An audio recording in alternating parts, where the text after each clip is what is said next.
indo para a nossa realidade atual. As redes sociais, as mídias sociais, potencializaram a expressão e potencializaram o acesso à informação, o intercâmbio de ideias. E esse potencial delas é extremamente positivo.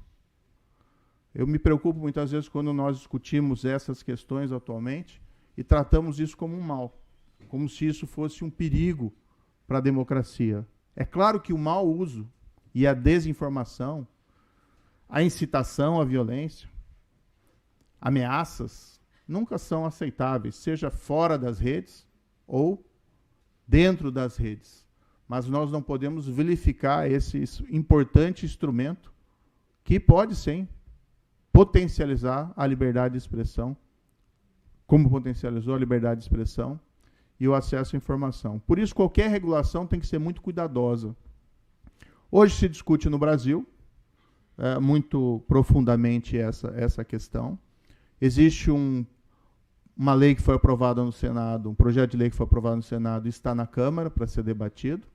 O governo federal acabou de encaminhar um projeto.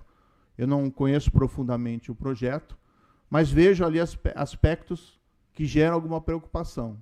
Por exemplo, o artigo 6º do projeto, e aqui até me permite uma rápida leitura, não tem como lê-lo inteiro, mas há uma referência aqui. Os termos e políticas de uso quanto à publicidade de plataforma devem informar regras específicas sobre, parágrafo 1º, devem ser vedadas a publicidade de aplicação e impulsionamento de conteúdos manifestamente ilegais, que violem os direitos fundamentais previstos na Constituição da República, legislação nacional e nos tratados internacionais do qual o Brasil é signatário.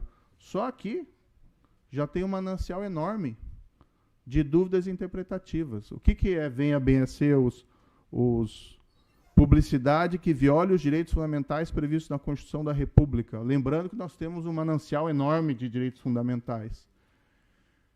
Tem outros dispositivos aqui absolutamente também controvertidos. O ponto é que qualquer regulação que cerceie a liberdade de informação e expressão dentro das redes tem que ter uma delimitação legislativa muito precisa. Senão o risco para que nós possamos enveredar para uma censura, e sempre, e aqui vamos dizer, o poder tende a muitas vezes se corromper e a buscar censurar o pensamento divergente. Se nós não tivermos uma delimitação legal muito precisa, nós incorremos em um grande risco de que essa regulação seja usada, eventualmente, contra adversários políticos ou para suprimir o dissenso. Isso é válido, seja para esse governo ou para qualquer outro governo.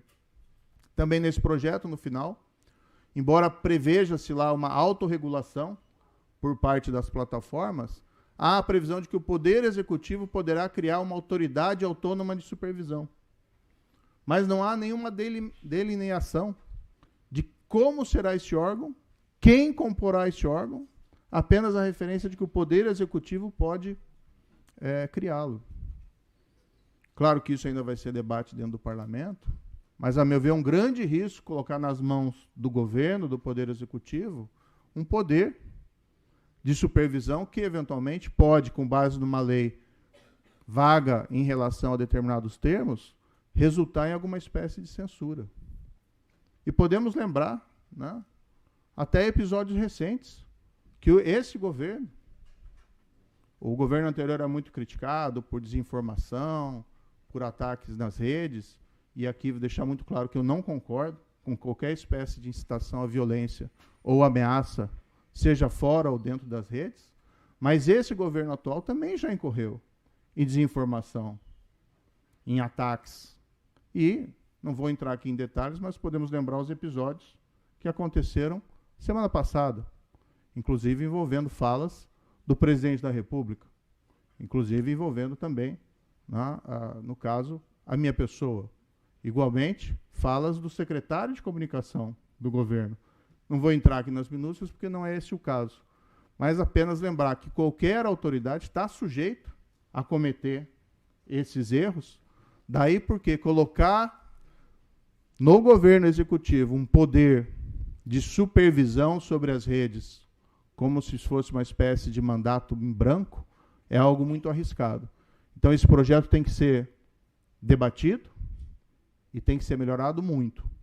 Se nós formos realmente fazer uma regulação para reduzir os riscos que as redes sociais oferecem, nós nunca podemos esquecer as virtudes que elas apresentam.